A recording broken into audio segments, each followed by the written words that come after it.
বন্ধুগণ, কয়েক বছর যাবতই আপনারা গ্লোবাল ওয়ার্মিং নামে একটি বিষয়ের কথা হয়তো শুনছেন, কিন্তু এখন সেটা বিজ্ঞানীরা বলছেন, বাকিরা বিশ্বাস করছেন করছেন না, এই জায়গাতে আর নেই।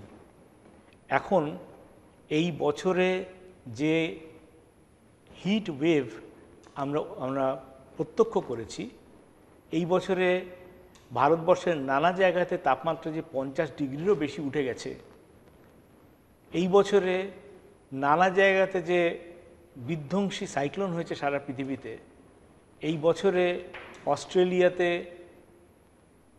ব্রাজিলে যে দাবানল হয়েছে, বিস্তীর্ণ এলাকা পুড়ে গেছে, এই বছরে যে মরুভূমি এলাকায় অকাল বর্ষণে হঠাৎ বন্যা হয়ে গেছে, এই যে এর মধ্যে দিয়ে পরিবেশ যে বিঘ্নিত হয়েছে তার একটা স্পষ্ট প্রমাণ আমরা পাচ্ছি, প্রত্যক্ষ প্রমাণ পাচ্ছি।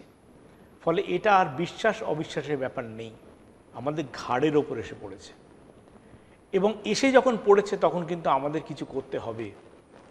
যেভাবে তাপমাত্রা বাড়ছে, যেভাবে গ্লেসিয়ার গলে যাচ্ছে, যেভাবে সুমেরু কুমিরতে জমে থাকা বরফ গলে যাচ্ছে এবং সেই জায়গাগুলি অচিরেই আর বরফই থাকবে না, যেভাবে সমুদ্রের পৃষ্ঠতল তার উচ্চতা বাড়ছে, তার ফলে তীরবর্তী এলাকাগুলি সব ডুবে যাবে, এবং যেভাবে আমাদের উষ্ণতা বাড়ছে, যেভাবে এক্সট্রিম ওয়েদার কন্ডিশন তৈরি হচ্ছে, এগুলো কিন্তু বাড়তে থাকবে। ফলে এটা যদি আমরা সাময়িকভাবে কালেকটিভলি এটা প্রতিরোধ না করি, তাহলে কিন্তু আগামী প্রজন্মের জন্যে এই পৃথিবী আর বাসযোগ্য থাকবে না। এই পরিস্থিতি তখন আমাদের বিচার করতেই হবে যে কেন এমন হলো এবং কি করতে হবে যার দ্বারা এটাকে আমরা আটকাতে পারি, রুখতে পারি। কেন এমন হলো এইটার যখন বিশ্লেষণ আপনারা করবেন, তখন দেখবেন যে আসলে যেটা ঘটেছে সেটা হচ্ছে পৃথিবীর বায়ুমণ্ডলে কার্বন ডাইঅক্সাইড এবং অন্যান্য কিছু যেগুলোকে গ্রিন হাউস গ্যাস বলে, তাদের পরিমাণ বেড়ে গেছে। কেন গেছে তার কারণ হচ্ছে যে ইন্ডাস্ট্রিয়াল অ্যাক্টিভিটি হয়েছে, তার মাধ্যমে আমরা জ্বালানি পুড়িয়েছি, এবং জ্বালানির মধ্যে যেহেতু কার্বন রয়েছে, সে কার্বন ডাইঅক্সাইডে পরিণত হয়েছে, বায়ুমণ্ডলে মিশে গেছে। অর্থাৎ মানুষের কার্যকলাপের ফলেই এই বিপর্যয়। কিন্তু হলো কেন? এটা অবশ্যম্ভাবী ছিল কি? লক্ষ্য করে দেখবেন না, যখন থেকে আমরা বুঝতে পেরেছি কার্বন ডাইঅক্সাইডের জন্য এই সমস্যাটা হচ্ছে, তখন থেকে কিন্তু সেটা আটকানো যেত যদি সারা পৃথিবীর মানুষ এবং বিশেষত রাষ্ট্রনেতারা তারা যদি মনে করতেন যে এইটাকে রোখা দরকার, এর জন্য এই পদক্ষেপটা দরকার। নানা জায়গাতে তাদের সামিট মিটিং হয়েছে, তাদের সইসাবুদ হয়েছে, চুক্তি হয়েছে, কিন্তু তা সত্ত্বেও বাস্তবে কিছু হয়নি। আজ সেই কারণেই এই পরিবেশের সম্মুখীন হচ্ছে। কেন না, সারা পৃথিবীতে যে উৎপাদন হয়, সেই উৎপাদনের মূল কারণ হচ্ছে, মূল চালিকা শক্তি হচ্ছে লাভ করার জন্যই উৎপাদন, মানুষের প্রয়োজনের জন্য নয়। ফলে লাভ করার জন্য যদি উৎপাদন হয়, তাহলে সেই লাভ যাতে কমবে সেটা তারা করবে না। অথচ এক ধরনের জ্বালানি থেকে অন্য ধরনের জ্বালানিতে ট্রান্সফার করতে গেলে খরচ আছে, গবেষণার প্রয়োজন হয়, এবং মূল কথা হচ্ছে তাতে লাভ কমতে পারে। এই জন্যে তারা এটা চাইছে না।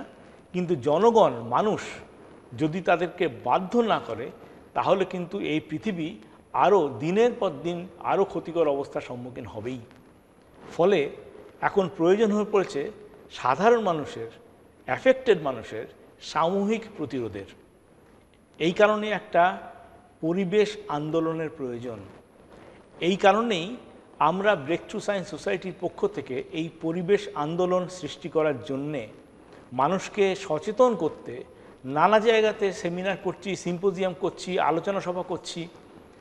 যেখানে যেখানে আমাদের বিজ্ঞান ক্লাব রয়েছে, তারা সকলেই তাদের নিজের নিজের এলাকায় এগুলি করছে।